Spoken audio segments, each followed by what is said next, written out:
नमस्कार शेतकरी मित्रांनो, विजय सूर्यवंशी या आमच्या यूट्यूब चॅनलवर आपल्या सर्वांचे स्वागत. आज आपण कृषी उत्पन्न बाजार समिती चांदवड येथील कांदा बाजारभाव पाहणार आहोत. जे शेतकरी मित्र आमच्या चॅनलवर नवीन असतील त्यांनी प्रथम चॅनलला सबस्क्राईब करून सपोर्ट करावा. चांदवड येथे उन्हाळी कांद्याची आवक 13,000 क्विंटलची झाली होती.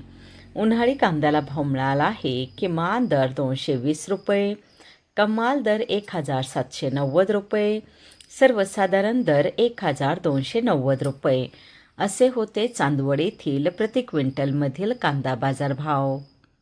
चांदवड येथे उन्हाळी कांद्याची आवक 13,000 क्विंटलची झाली होती. उन्हाळी कांद्याला भाव मिळाला आहे. किमान दर 220 रुपये, कमाल दर 1,790 रुपये, सर्वसाधारण दर 1,290